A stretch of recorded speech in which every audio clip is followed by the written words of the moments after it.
係啦，咁大家睇到啦，頭先喺度玩呢塊福美嘅軟瓷啦。Hello， 大家好啊，樂雅瓷專有 Will 啊。咁今日咧，我哋咧就嚟到福美軟瓷嘅總部基地啦。咁啊，同大家介紹下乜嘢係軟瓷嘅。咁我哋就睇睇到底福美嘅軟瓷同其他嘅軟瓷有咩分別啦。因為其實福美咧佢係軟瓷嘅發明者嚟嘅，世界嘅發明者嚟嘅。咁我哋就一齊去睇睇啊。Let's go！ 好啦，咁我哋入到嚟福美嘅展廳啦，而家喺地下位置啦。咁大家可以睇到，其實天花啊、牆身啊、地下啊，所有見到嘅面積咧，其實咧都係即係用佢哋嘅軟瓷去鋪貼而成啦。咁到底佢哋係點樣去製造，同埋佢哋係有咩獨家嘅技術咧？咁我哋而家咧就去睇睇啦。好啦，咁到底軟瓷嘅原材料係啲乜嘢咧？嗱，呢度有個模型咧，就可以睇到啦。咁咧中間咧呢個就係個廠房啦，非常之大啦。咁其他廠房側邊嘅地方咧，就係放咗佢啲原材料啦。咁啲原材料有啲乜嘢咧？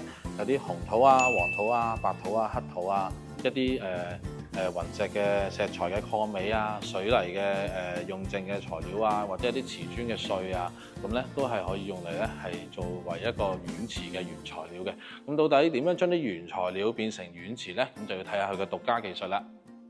係啦，咁到底有咩獨家技術咧？咁就係佢哋嘅老細啦。佢哋老細咧就係石女博士啦。咁石女博士係一個材料學博士嚟嘅，係美國高端人才庫嘅人才啦。咁咧就係石女博士咧就發明咗一樣咧就叫做改性無機土。咁咧就係將頭先嘅原材料啦，即係譬如黃土啊、白泥啊、沙子啊、碎石啊、煤炭粉啊等等呢啲礦渣咧，就將佢咧分解打碎成為一個微觀嘅級別，就將呢個泥土嘅分子咧就變成一個帶網狀嘅球體。咁將佢改咗性之後咧，有咩好處咧？阿石女博士咧就話喺一個網狀球體嘅時候咧，咁喺材料上邊嚟講咧，球體咧係一個最穩定嘅狀態。咁同埋咧呢個網狀嘅話咧，就可以令到咧啲泥土啊可以黐得埋啊。咁所以咧福美嘅軟瓷咧，佢係完全冇膠嘅成分嘅。咁其他嘅軟瓷咧，即係我考察咗2年㗎啦，咁啊基本上都係會有膠嘅成分，即係一般佢哋會落咗聚焦去將啲泥土黐埋啦。咁福美嘅軟瓷咧，佢就係用呢個改性無機土咧，係將佢黏埋一齊嘅，咁就冇膠嘅成分咯。咁所以咧，福美佢哋嘅軟瓷咧，其實佢唔係淨係賣緊一個產品，佢更加多咧係想賣一個未來，因為佢哋係好注重環保呢樣嘢。咁大家可以過嚟睇睇啊呢度啦，啊呢個係一個 Cradle to Cradle 嘅 certify 嘅，即係一個認證嚟嘅。咁大家都可以上網查下。係啦，咁講咗咁多，其實即係啲咩咧？咁就係將例如呢個原材料啦，就用佢個獨家專利技術，就會變成咁嘅物質啦，就係佢嘅改性無機土啦。咁就用顯微鏡睇啦，就會係佢頭先貓康入邊嘅即係帶網狀嘅球體啦。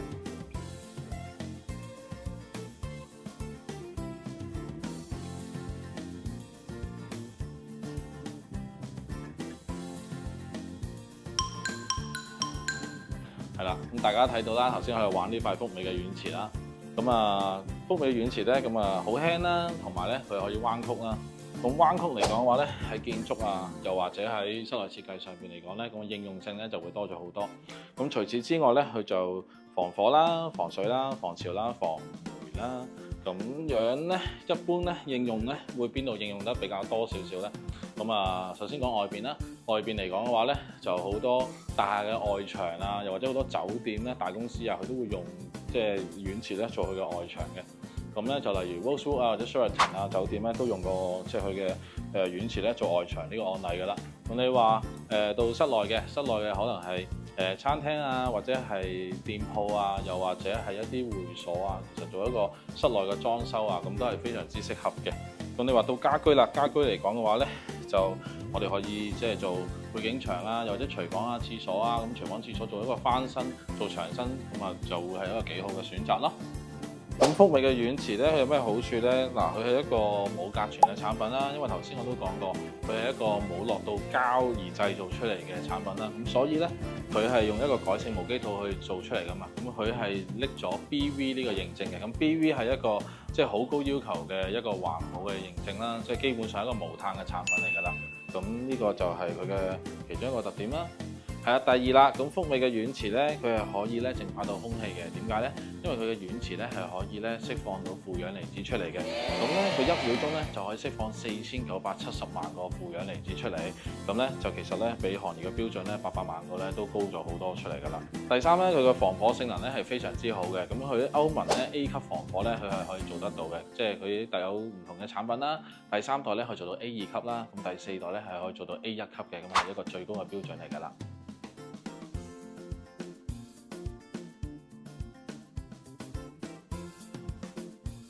好，大家可以睇下呢塊軟池啦。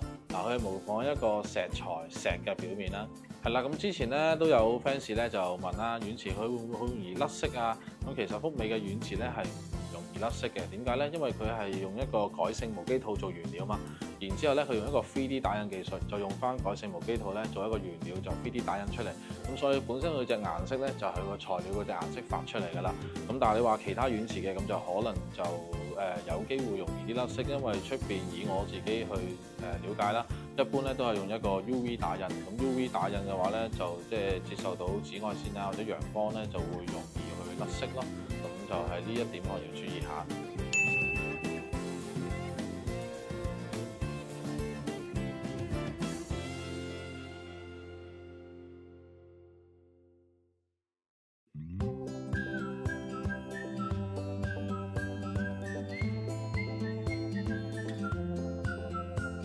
Hello， 咁尋日咧，我哋就去咗福美嘅展廳嗰度去睇佢產品啦，同埋介紹佢嘅即係技術啦，同埋一個軟池係啲乜啦。咁今日咧，我哋咧就嚟到廣交會啦。咁啱佢哋又搞廣交會喎。咁咧，我哋咧就捉咗一個工作人員靚女咧，咁啊，即係解答下香港一啲大家都比較關心嘅問題啦。咁我哋就係啦。嗱，咁其實即係好多粉絲咧就問我啦，佢咧就話你哋福美嘅軟池咧可唔可以用喺廚房啊，或者係廁所咧？可以嘅，我哋嘅產品係可以用喺廁所同廚房嘅。首先我哋嘅產品，我想講一下，其實我哋嘅材料佢係好似毛孔咁樣，佢係識呼吸嘅。即係當你嘅環境比較潮濕嘅時候咧，佢係會自己吸收嗰啲水分，跟住當環境又乾燥啲咧，佢就會自己釋放翻出嚟，咁樣去調節嗰個濕度。跟住如果係真係要長時間用喺嗰啲廁所啊、浴室啊嗰啲，我哋可以再另外加一層嗰啲防霉嘅處理，去防止佢有嗰啲發毛啊、霉點嘅呢種情況。但係除此之外咧，即係當佢施工上場乾咗之後，你就唔會擔心佢嘅剝落問題。呢個其實唔使擔心。係Kevin嗱，咁啊，即係洗手間就唔使擔心呢個問題啦，防潮防霉都冇問題啦。咁如果廚房咧，廚房即係會唔會話好難清潔啊？個房污問題係即係點樣處理，或者係佢會唔會話擔心有一個房污嘅問題咧？其實廚房都好似浴室咁樣，我哋都可以另外加一層嗰啲防污嘅 coating。只要你用嗰啲抹布去抹一抹，啲油污就會冇晒。係咁，呢個防污 coating 係你本身產品就有噶嘛，即係唔係我哋自己額外加上去噶嘛？係，我哋自己我哋出廠嘅時候就會加噶啦。OK， 即係你產品本身係都有防污 coating 嘅，即係所以其實就即係清潔方面都唔需要太過擔心啦，係咪？可能50-60度嘅高溫，跟住又好似喺俄羅斯咁樣，冬天到零下50-60度嘅，我哋都有好多嘅案例可以支持。係，咁即係咁香港就冇乜問題啦。係，咁但係香港都會即係我哋面向海啊嗰啲，咁有鹽分，其實驚唔驚咧？鹽分都唔驚，因為令我哋喺馬來西亞、印尼咁樣靠海嘅國家啦，我哋都有好多喺海邊嘅一啲項目，譬如話一啲海邊嘅酒店，咁樣高鹽分、高鹼性嘅嗰啲情況下都係冇問題嘅。OK， 好嘅。你哋嘅產品咧需唔需要留罅咧？因為我聽你哋講咧就係唔需要留罅嘅，咁但係其實實際嗰個原理係啲乜嘢咧？原理咧，因為我哋嘅材料都係無機嘅，所以佢就好似普通嘅牆面咁樣，佢一樣嘅材質，所以佢都其實唔會易脹冷縮。我哋都有4000個小時嘅實驗室數據可以去支撐。我哋有做喺實驗室入邊，我哋有做15個 circle 嘅循環，比如話一凍一熱，一凍一熱，咁樣去保證佢呢個效果係唔會出現嗰啲熱脹冷縮啊、膨脹嗰啲情況出現。Kevin，咁啊，最後一條問題啦，觀眾都係好關心嘅，就係個耐用性得唔得咧？梗係 OK 啦。正如我啱講嘅4000個小時嘅實驗室數據，其實佢都包括咗個移過少少先，太多人阻住晒，唔好意思啊。係啦，阿 Kevin 咁啊，最後一個問題啦，咁啊觀眾都好關心嘅，就係個耐用性得唔得先？梗係得啦，正如我啱講嘅4000個小時嘅實驗室數據，其實佢都包括咗嗰啲風化嘅實驗。一般嘅蛇七咧，佢嘅實驗數據其實得300個小時左右，對應係3到5年嘅耐用時間。咁我哋嘅4000個小時其實對應嘅係30到50年。佢個即係壽命係咩意思咧？即係佢係唔會甩色定抑或係唔會剝落定係點嘅意思咧？我哋係可以保證佢嘅顏色，因為佢我哋嘅材料係無機嘅。咁無機嘅情況下咧，佢就算係太陽幾大嘅直射，其實都係唔會導致佢有好大嘅變色。